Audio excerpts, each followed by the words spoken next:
4. Marry me. Gilgamesh, Gilgamesh, how well you look in my temple of love. Gilgamesh spun around.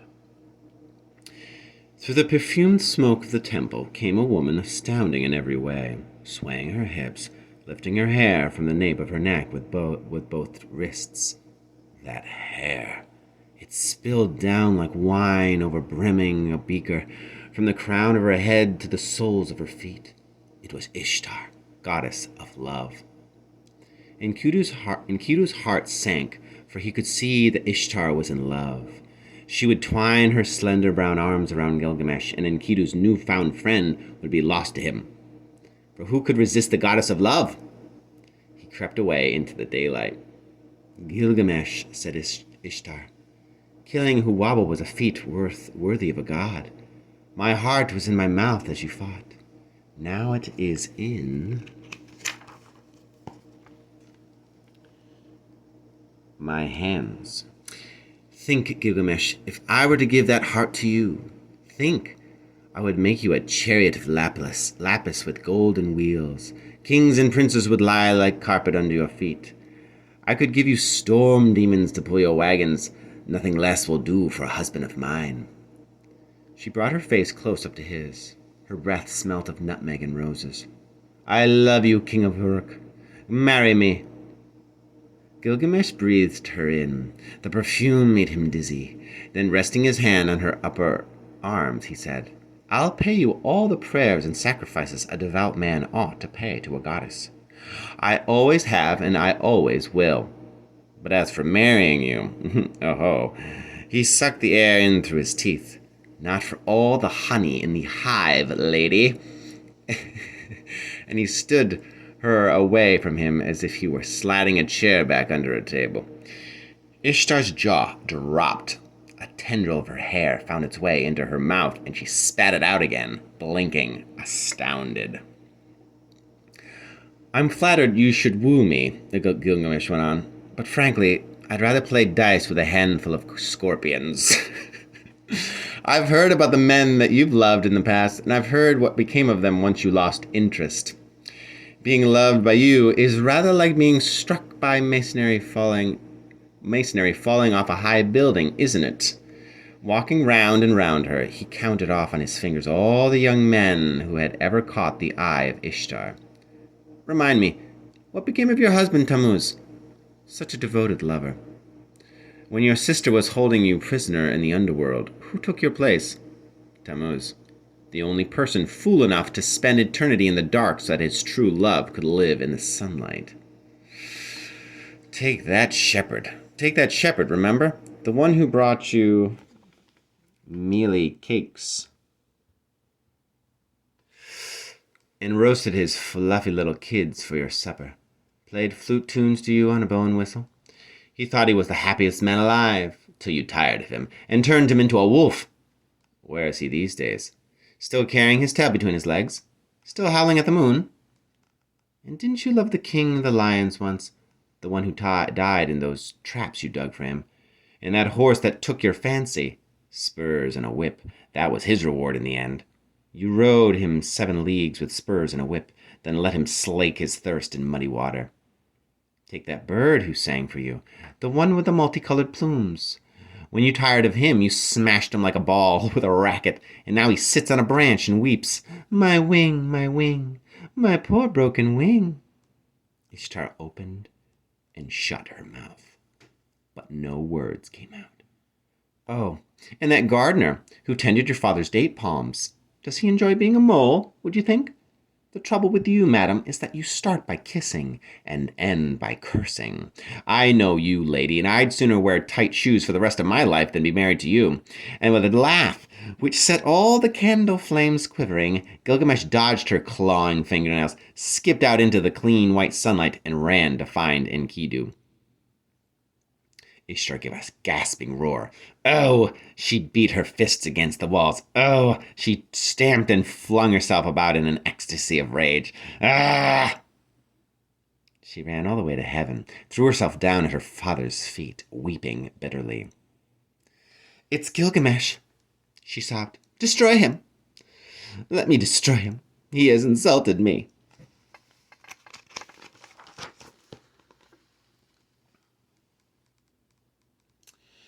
Anu fingered his beard. How? What did he say? He listed all my lovers and what I had done to them, Anu said. And? Did he slander you? Was it untrue? He called me Anu leaned forward expectantly. Yes? What did he call you? Falling masonry. A pair of tight shoes. Why are you laughing? Never mind what he called me, the wretch, the vile, beastly, wicked, blaspheming nobody. He must be destroyed. Give me the bull of heaven to destroy Gilgamesh and his famous city of streets. He slaughtered Huwawa, and now he has slighted me. Anu's amusement turned to dismay at the news of Huwawa's death. Here was a serious affront to mighty Enlil, who had created the guardian of the cedar forests. Gilgamesh should not have pitted himself against the gods in such a way. Then loose the bull of heaven and destroy him, cried Ishtar. Do you know what you are asking, Ishtar? If I loose the bull of heaven, it will be 7 years before Uruk recovers. Famine and drought, destruction. Have you thought of the innocent people who may die? Ishtar wagged a dismissive hand. Yes, yes, the granaries are full, the people won't suffer, but Gilgamesh must. I demand that Gilgamesh pay for what he said. Well? Her tears splashed like hot lead on the pavements of heaven. Anu looked at his daughter. Anger made her ugly, as it makes all faces ugly. Her man's beard came bristling through the skin of her jaw. Her teeth were bared, her eyes bloodshot with shouting.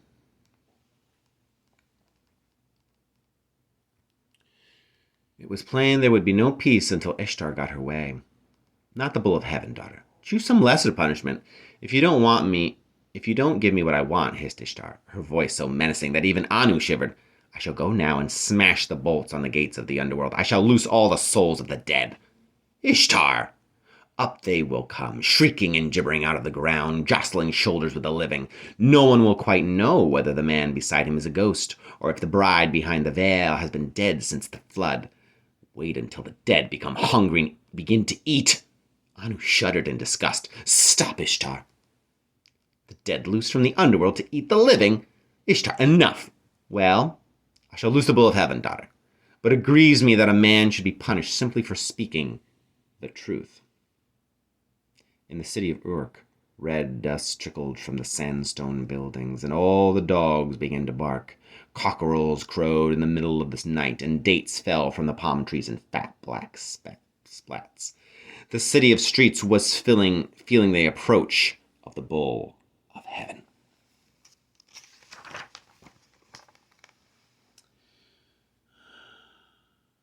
Then everyone in Uruk was awake and running, yelling and pointing out over the plain. The goddess Ishtar was coming out of the dawn, leading the bull of heaven, and no one had seen such a sight in the history of the world. From the parapets of the city wall, Gilgamesh and Enkidu watched. The bull was as big as a herd of elephants within the one hide. Its great dew-lapped throat swept at the ground, and its horns spread like twin waterspouts, catching the light, plated in lapis lazuli. Their shining blue bow was as huge as the prow and stern of a ship. Ishtar led it into the far bank of the river. How women do hate to be spurned, said Enkidu softly. He could smell the sweat in his friend's palms, smell his own fear, come to that. Here was destruction made flesh. Then it stamped, and there was no more thinking. The bull stamped, and the earth simply opened up. Acres of ground subsided into a bottomless crevasse, and with it 100 young men. Again the bull pawed the ground, head down, the ugly hump on its back quaking. Within the city, the granaries fractured like stone eggs, spilling grain. Carved friezes crazed and fell in shards. Towers swayed and crumbled into dust. And a twin forked, jagged chasm yawned in the ground, swallowing up 200 warriors of Uruk. The river Euphrates cascaded down into darkness.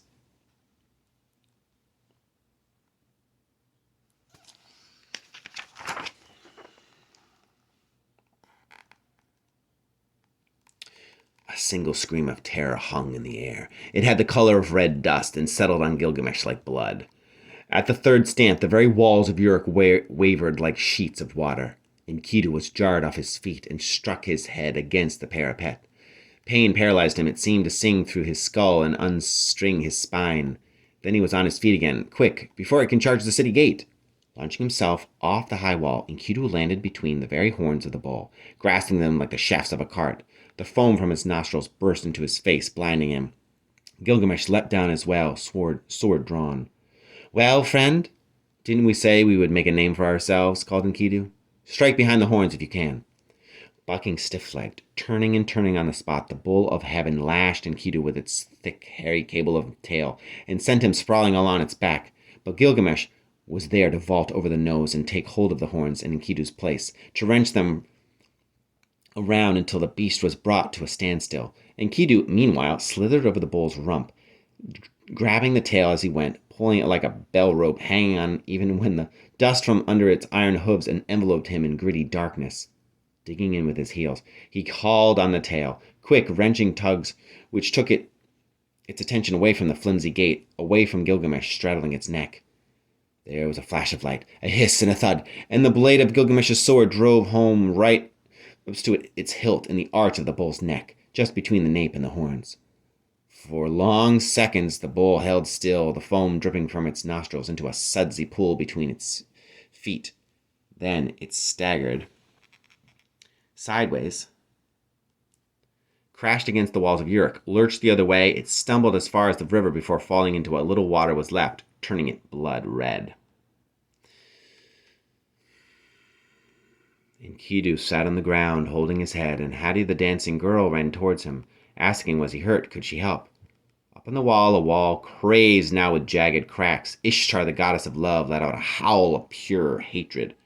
Tears burst through her tightly shut lids, making runnels in the red dust, which had painted her the color of rage. See how they have butchered the lovely bull of heaven. Weep, women, at that what they have done.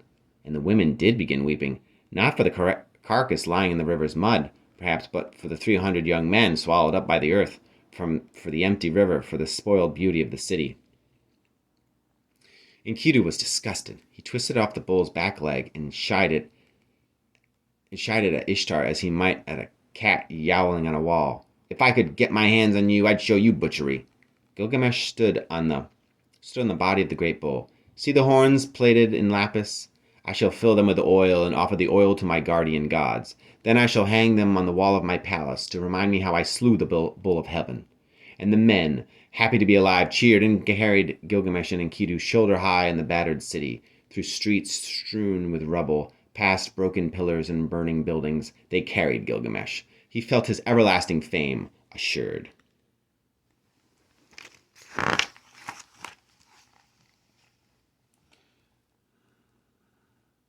"We fought the bull of heaven," he shouted, and the clamoring little boys shouted back, "Gilgamesh! Gilgamesh! Who killed the bull of heaven?" He called it to a group of dancing girls watching the mob tumble by. The girls eyed one another uncertainly, lids still red with weeping. Then Hati, the friend of Enkidu, stepped out of the shade into the sunlight.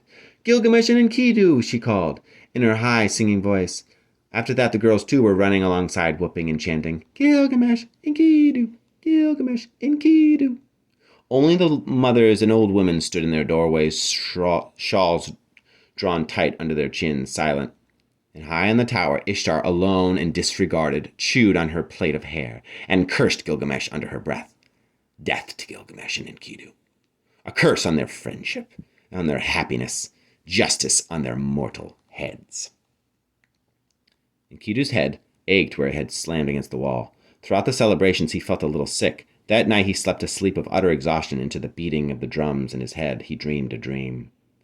The gods were gathered in conference. Anu, the father of the gods, was there. So too was Enlil, god of heroes. Ea, the maker of the mankind. Nergal of the underworld. Ninurta, god of war. A small patch of brightness, which pained Enkidu too much to look at, he took to be Shamash the sun. The gods stood shoulder to shoulder in a ring, their heads close together. "My daughter is right," Anu was saying. "Someone must pay." "And yet they fought well. No warrior ever fought better," said Ninurta. "I would take two, but I will settle for one," said Nergal. Shut out by the circle of backs, Enkidu found it hard to hear. Apparently some crime had been committed. Shamash was speaking now. It was Gilgamesh who killed Huwawa, but it was Enkidu who cut down the tallest tree. As in all the worst dreams, Enkidu tried to speak, tried to put his side of the argument, but his hands would not lift, and there was no breath in his lungs. His shouts only emerged in whimpers. Shamash was saying, "Were they not, in a way, honoring us by these heroic deeds?" Enlil rounded on Shamash. "The bull of heaven has been killed. Law demands the death penalty. It is simply a matter of deciding who shall die, Gilgamesh or Enkidu. Gilgamesh or Enkidu. Gilgamesh or Enkidu.